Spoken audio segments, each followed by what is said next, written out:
The rain had been falling since morning, the kind of steady, quiet rain that makes Tennessee feel smaller than it is.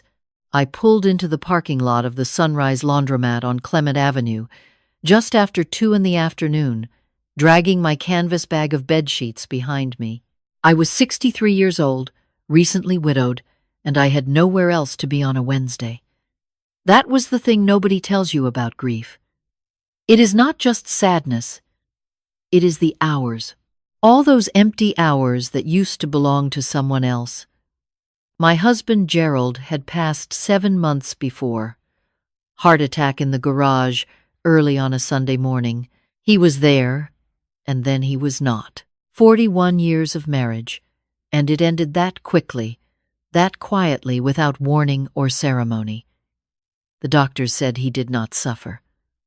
I held on to that the way you hold on to a railing in the dark. I loaded the sheets into machine number 4, fed in the quarters, and sat down in one of the plastic chairs near the window. Outside, a pickup truck idled at the curb. A woman in a yellow raincoat walked past, holding a newspaper over her head. I watched her disappear around the corner, and thought about nothing in particular. That was when I noticed the woman sitting 2 chairs down from me. She was older than I was, perhaps 70 or close to it, with close-cropped white hair and very still hands folded in her lap. She was not reading anything. She was not looking at her phone. She was just sitting there, watching the machines turn, the way people sometimes do when they have been waiting for something for a very long time. I did not think much of her. I looked back out at the rain. Then she spoke. "You are Gerald Whitmore's wife," she said. It was not a question. I turned slowly. She was looking directly at me now, her eyes steady and dark, the kind of eyes that have seen things and decided to keep them private. "I am," I said. "I was. He passed last spring." She nodded, as if she already knew this. "I know," she said. I was sorry to hear it. I did not know this woman. I had never seen her before in my life. I would have remembered those eyes. "I'm sorry," I said. "How did you know, Gerald?" She looked down at her folded hands for a moment. Then she reached into the canvas tote beside her chair and withdrew a small envelope, the kind that might hold a birthday card, cream-colored and unsealed. She held it out to me. "I worked with him," she said, "years ago, before he left Meridian Financial." Gerald had worked at Meridian Financial for nearly a decade, from his late 30s until he moved to a smaller firm closer to home. I knew the name, but almost no one from that time. He rarely spoke about those years. "There are things in there you need to know," the woman said, still holding the envelope toward me. "I have been carrying them for a long time, too long. I made a promise to myself that if anything happened to Gerald, before I found the courage, I would find you." My hands did not move. "What kind of things?" She looked at me directly. "The kind that protect you," she said, "before someone else makes a decision that cannot be undone." I took the envelope. She stood up, lifted her tote, and pulled her coat close. "Don't open it here," she said quietly. "Take it home. Read it alone, then decide what you do with it." "Wait," I said. "What is your name?" She paused at the door. "Nadine," she said. And then she walked out into the rain, and I watched her cross the parking lot and get into a gray sedan I did not recognize, and she was gone. I sat there with the envelope in my lap for a long time, listening to the machines turn. I drove home with it sitting on the passenger seat. I did not open it at a red light, though I thought about it. I did not open it in the driveway. I carried it inside, set it on the kitchen table, put the kettle on, and stood there looking at it the way you look at something you are not sure you want to know. Gerald's brother, Franklin, had been calling me regularly since the funeral. He and his wife, Denise, lived 40 minutes north of me in Gallatin. They had been at the house nearly every other weekend since Gerald passed, always kind, always helpful, always asking questions. "How are you managing the finances?" they asked. "Have you thought about what you'll do with the house? Have you looked at the retirement accounts? Do you need help with the paperwork?" At first, I appreciated it. I was drowning in paperwork. Gerald had handled most of our finances, not because I was incapable, but because it was simply how we had divided our lives. He paid the bills, managed the investments. I handled the household, our 2 children, the garden, the 1,000 small daily decisions that keep a life running. We had been a team. Without him, I was suddenly alone on a playing field I barely recognized. Franklin had offered to help me meet with a financial advisor, a colleague of his, he said. Someone he trusted. The appointment was scheduled for that Friday. I poured my tea. I sat down at the table, and I opened the envelope. Inside were 3 things. The first was a handwritten note on plain white paper in neat, small letters. It said, "Do not sign any documents transferring financial authority, power of attorney, or account management to anyone until you have spoken to an independent attorney. Not a family referral. Your own." The second was a photograph, printed on regular paper, slightly grainy, the kind taken from a screen. It showed 2 men at a restaurant table, leaning close over what appeared to be documents. One of the men was Franklin. The other was a man I did not recognize. The date stamp in the corner read 11 days after Gerald's funeral. The third was a single page, folded in thirds. It was a copy of what appeared to be an internal memo from Meridian Financial, dated nearly 20 years ago. Gerald's name was on it, so was Franklin's, and there was a transaction number, a wire transfer, and a note in the margin in handwriting I did not recognize. Gerald refused. Franklin processed anyway. G, unaware of outcome. I read it 3 times. I set it down on the table and pressed both hands flat against the wood and breathed. Gerald had kept something from me. Or perhaps he had not kept it so much as buried it, the way people bury things that shame them by association, things they had no hand in but cannot cleanly separate themselves from, his own brother. I thought about all the times Franklin had sat in my kitchen in the months after the funeral, drinking my coffee, asking about accounts, asking about the retirement funds, asking gently and persistently, and always with that careful, practiced smile.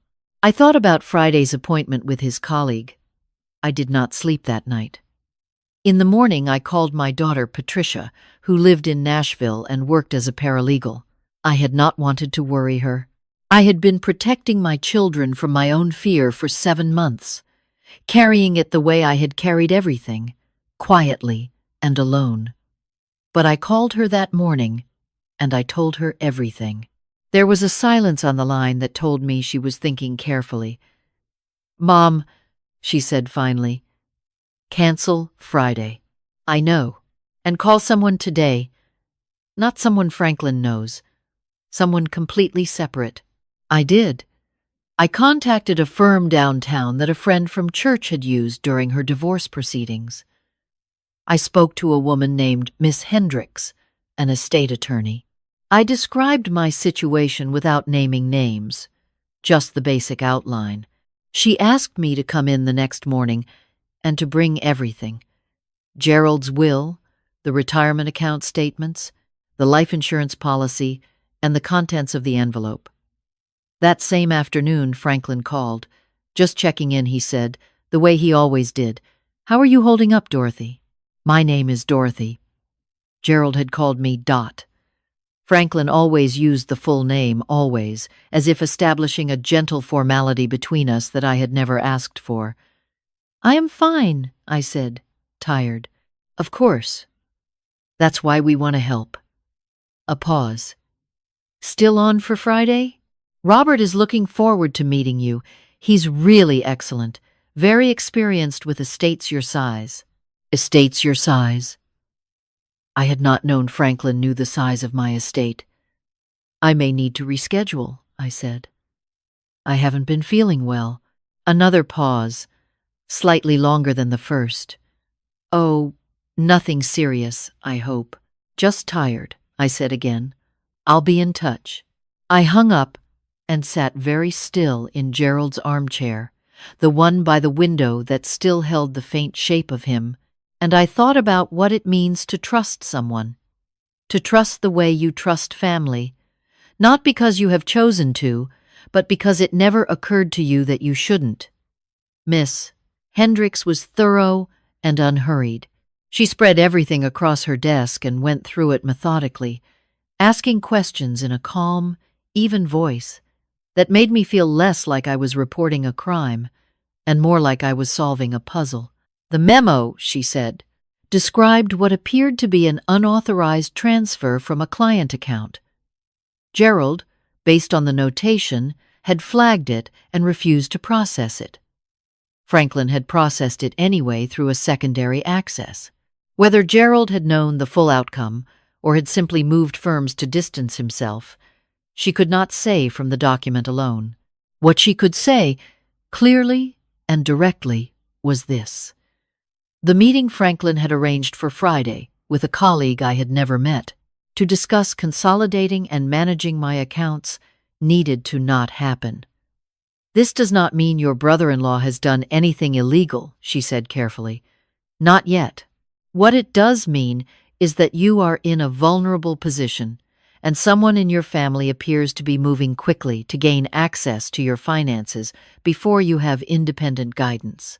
She referred me to a forensic accountant and suggested I also contact the executor of Gerald's estate to formally place a review hold on any pending changes. She also suggested gently that I speak to someone I trusted about what had been happening, so I was not carrying it alone. I thought about Nadine. I thought about a woman I had never met before, who had known my husband from another chapter of his life, who had sat on a plastic chair in a laundromat and waited and decided that enough was enough. I called Franklin that evening. I told him I would not be meeting with his colleague on Friday or any other day.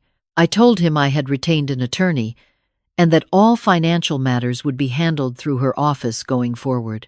I told him I hoped we could still have a relationship, but that it would need to be an honest one. He said very little. When people are caught in something, they often say very little. "I see," he said. And then, "Dorothy, I hope you haven't gotten yourself into the wrong hands. People take advantage of grieving women." It was exactly the wrong thing to say. "Goodbye, Franklin," I said, and I hung up. The weeks that followed were not easy. The forensic accountant found what she described as a pattern of preparatory behavior conversations with my bank, a preliminary inquiry about power of attorney, a contact made to the insurance company asking about beneficiary verification. Nothing had been finalized. Nothing had been signed.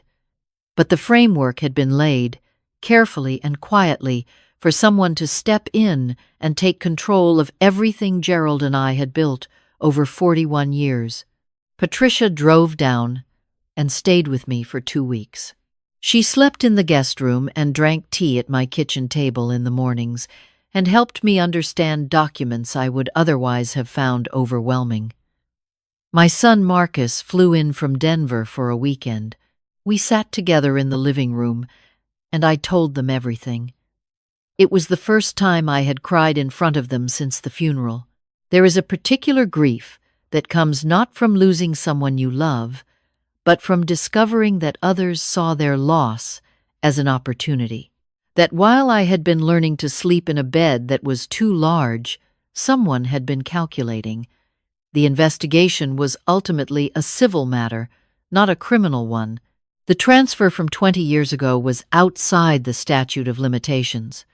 What Franklin had done in the months after Gerald's death was, in legal terms, preparatory rather than executed. He had not yet stolen anything. He had only positioned himself to. He resigned from the family business he co-owned with Gerald's estate. He and Denise moved to Florida. They did not come to Christmas that year, or the one after. I still live in the same house on Millbrook Lane. I still grow tomatoes in the back garden in summer. I still sit in Gerald's armchair sometimes and watch the light change in the afternoon the way he used to. I tried to find Nadine. I went back to the Sunrise Laundromat on a Wednesday afternoon, the same time, thinking perhaps she had a routine the way I did. She was not there. I asked the woman at the counter, described her.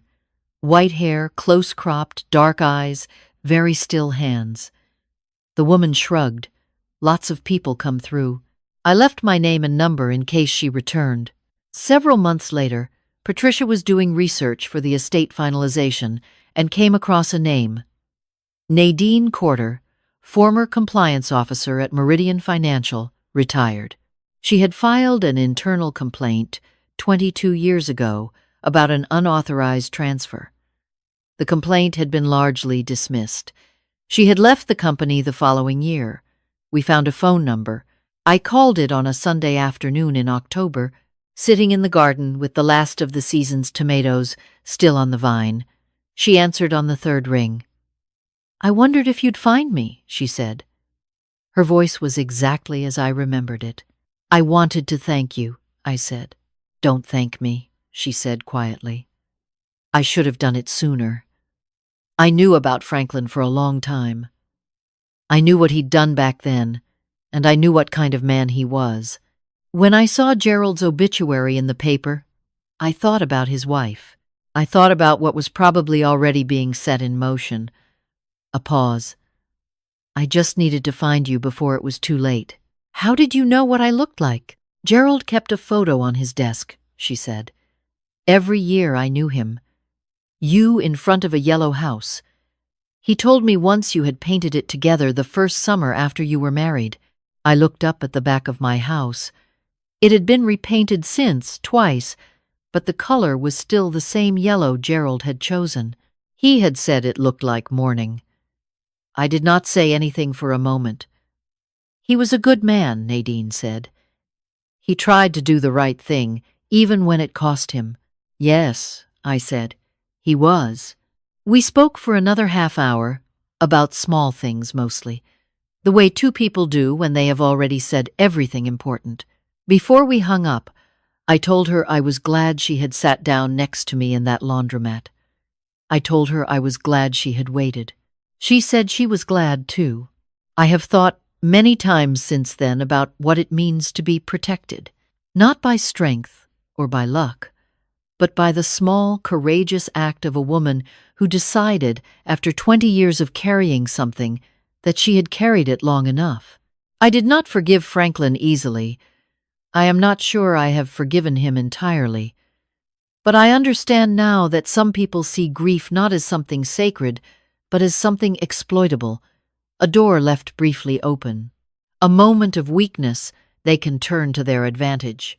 What they do not count on are the strangers, the women in laundromats, with envelopes and still hands and long memories, the ones who have been watching and waiting and who decide finally that the time is now. I keep the envelope in the drawer of Gerald's desk.